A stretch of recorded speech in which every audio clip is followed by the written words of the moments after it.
Well, Exactly. let's stay in College Station because we're Okay. gonna start picking games.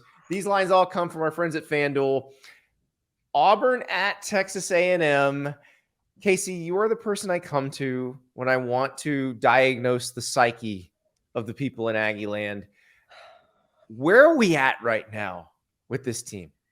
It's a fair question. And I will be honest with you, you probably would get a little bit of backlash if people heard that you come to me for that, because I still feel like there's so many people, and it's not just A&M, this is fan bases in general, that if you talk bad about a team, or if you kind of tell the truth about where you stand with your own team, that it makes you a bad fan. I don't subscribe to that, because I actually think good fans tell the truth on how they feel. And I think that if you put some truth serum in a lot of people in College Station, they would say that the Jimbo Fisher era has not lived up to what it's supposed to. And that's not just a crazy hot take. I mean, we handed this man a national championship trophy with a blank plaque on it when he got hired, paying the amount of money guaranteed that he has. And, to miss a bowl game last year with the number 1 overall recruiting class. And I understand, it takes some time. We've seen in other parts of the country, it doesn't take that long for guys to get their guys on campus and have success. So to answer it, I could talk about this for hours, but I think that people are truly waiting to see what this SEC run looks like for Jimbo. And I think this is make or break for this year for him. I think, I was already ready last year to kind of say, hey, like, this is just not going to work out. Let's find the money. We've got the money. It's oil money. Let's buy the man out. I think it's fair to give him this season. After watching what happened against Miami's a good team. Tyler Van Dyke's a very good quarterback, but that was really frustrating. This game against Auburn is massive for how people stand with him. Massive. So, as we all know, the graphic was put out last week with 8 picks from me that were all wrong. It happens. And, it happens. And right out of the gate, this game is messing with my head, Kayce, because I know that Hugh Freeze is going to win one of these. Correct. Outright, and may cover a couple of them, but I don't know which one, because Auburn ain't there yet. Like, he will get them there, but they're not there yet.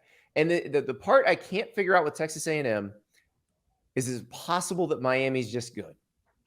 And I think the answer for that is yes. I really do. And, as I was in Tuscaloosa when that game was happening. So, of course, that was just a devastating blow, because then I go out and watch, Texas beat Alabama, which, that's a whole different story. But in the moment when A&M lost that game, I was like, here we go again. I put out a video that was just like, what's it going to take? And I still have those feelings.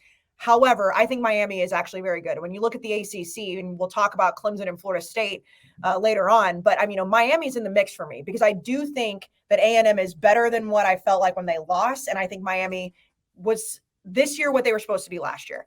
However, the defense is a problem at A&M. And I don't know what, this Auburn offense is going to look like in SEC play. Peyton Thorne's been fine. They've not played anybody either. Yeah, it was the defense is the biggest issue. Yeah, I mean, Cal's not a bad football team, by the way. And maybe that's just, revisionist history going into this pick. But A&M's defense is struggling, and they have a lot of talent there, and they're good on third down, and that's fine. But can they hold up against an SEC offense with Hugh Freeze, who's known to have some pretty good offenses? I don't know. But A&M's offense looks pretty good. Connor Wegman, everybody's high on him. You want to talk about the A&M psyche. Connor Wegman is the guy in everybody's minds. Set a record last week against ULM, but fine. We've seen A&M struggle and sleepwalk through these games. He didn't do that. So I was going to say, Appalachian State last year wasn't fine. So you got to bring up old things. You got to hurt me right off the top of the show, huh? What amazes me is to get the offense fixed, and the offense does look very crisp, and then the defense is the problem. And that's the part, because Miami's, I think Miami's better. I'm not sure how dynamic Miami is offensively. We're going to find out going forward. But I do know, like, Auburn's best talent is actually on the defensive side of the ball.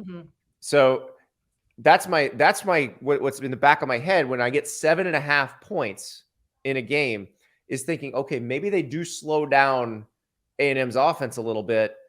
And their offense has been bad, but if Texas A&M's defense is bad, then maybe they can score. So I am going to take Auburn to cover here. I don't know if they're going to win, but you give me more than a touchdown, I feel pretty good about that.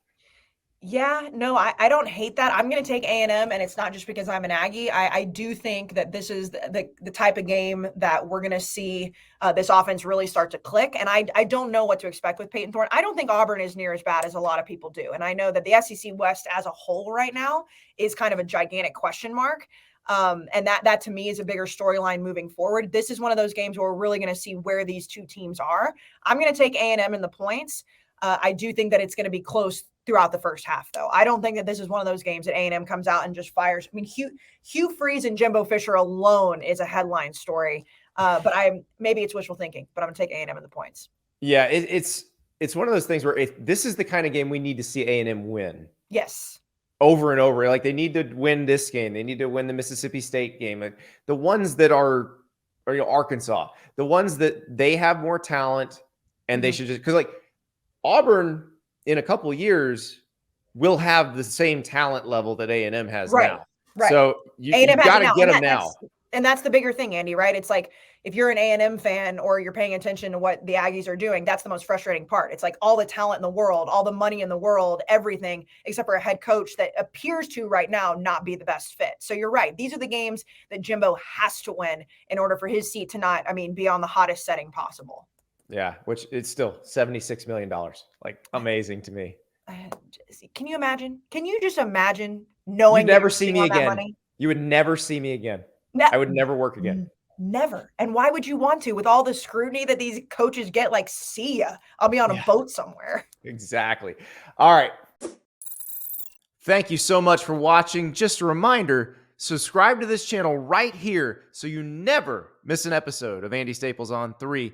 And oh, by the way, watch all the other great videos on the On3 Sports YouTube channel.